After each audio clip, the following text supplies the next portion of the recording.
वहीं बीजेपी 2023 के लिए अलग प्लान पर काम कर रही है। कांग्रेस के कब्जे वाली सीटों पर जीतने का टारगेट तय किया गया है।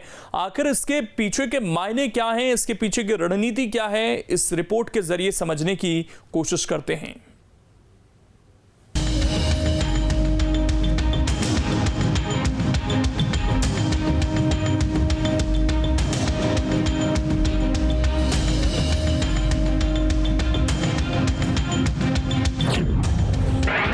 दो 2023 के लिए बीजेपी का 96 प्लान। कांग्रेस को होगा इससे कोई नुकसान? ये सवाल इसलिए है क्योंकि ये प्लान ही कांग्रेस को नुकसान पहुंचाने के लिए बना है। जिन सीटों पर कांग्रेस का कब्जा है, बीजेपी हर हाल में छीनना चाहती है। इसलिए 96 सीटों पर अलग से काम हो रहे हैं, या यूं कहें कि इनके लिए अलग से रणनीति बन रही है। सवाल ये है कि आखिर ऐसी स्थिति क्यों है और इसके सियासी मायने क्या है। तो बताया जा रहा है कि 96 वो सीटें हैं जहां बीजेपी हारी है, जहां कांग्रेस की स्थिति मजबूत है। पार्टी को लगता है कि इन सीटों पर ज्यादा खतरा है, लिहाजा इन सीटों पर मजबूत मोर्चेबंदी होनी चाहिए और इसलिए इन सीटों के प्रभारियों के साथ लगातार बैठक हो रही है। साथ ही फीडबैक भी ली जा रही है ताकि कहीं कोई कमी ना रह जाए।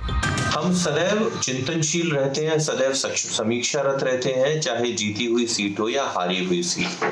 हमारा लक्ष्य 51% अपनी वोट बैंक को करना है और वोट बैंक को करने का जो एकमात्र उद्देश्य है वो ये है कि हमारी योजना से कम 51% जनता लाभान्वित होती हो।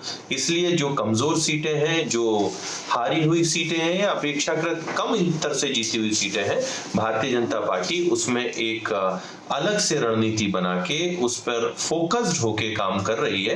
देखिए, कांग्रेस भी पूरी तरह से चुनाव की तैयारियों में जुटी हुई है। हर पार्टी चुनावों में जाती है, चुनाव जीतने की तैयारी में लगी रहती है, सरकार बनाने की तैयारी में लगी रहती है। वो अपनी सरकार बनाने की रणनीति बनाकर काम कर रहे हैं। कांग्रेस पूरी तरह से अपनी सरकार, कांग्रेस की सरकार बनाने और जीतने की रणनीति बनाकर काम कर रहे हैं।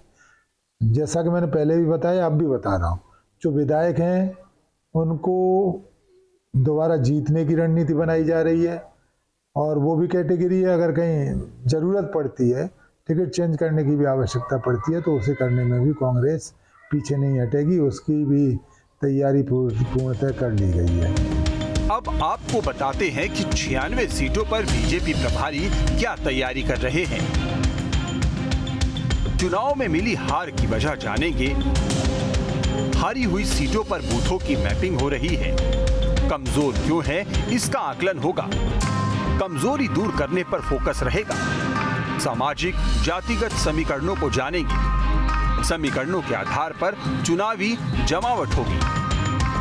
दरअसल निकाय चुनाव में जिस तरह के नतीजे आए हैं उससे साफ है कि 2023 में बीजेपी कांग्रेस में आर पार का मुकाबला होगा।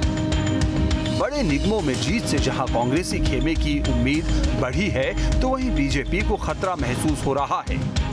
इसलिए बीजेपी सत्ता बचाने के लिए तो कांग्रेस सत्ता में आने के लिए संगठन में रिफॉर्म कर रही है।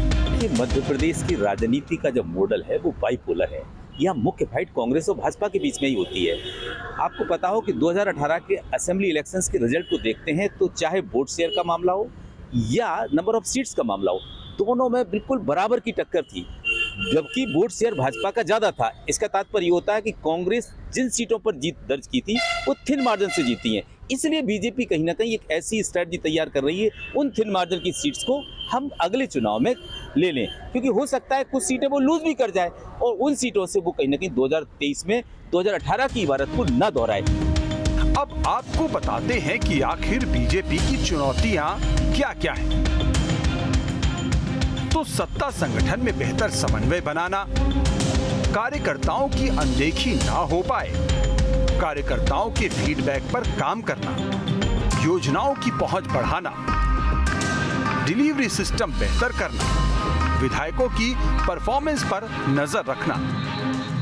इन बातों का ख्याल पार्टी को विशेष तौर पर रखना होगा, तभी 2023 की राह आसान होगी। वरना निकायों में जिस तरह के ट्रेंड दिखे हैं उसे देखते हुए 96 का प्लान कारगर होगा या नहीं ये कहना मुश्किल है। चुनावी रणनीति बनाने में बीजेपी के नेता माहिर माने जाते हैं और इसीलिए भारतीय जनता पार्टी कांग्रेस की उन सीटों पर फोकस कर रही है जहां पिछले कई चुनाव बीजेपी लगातार हार चुकी है और कांग्रेस के नेताओं के खिलाफ कोई ठोस रणनीति नहीं बना पाई।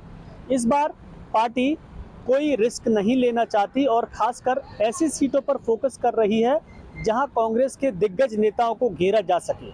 लेकिन इसके पीछे की वास्तविकता ये भी है कि बीजेपी को भी इतनी ही सीटें खोने का डर सता रहा है।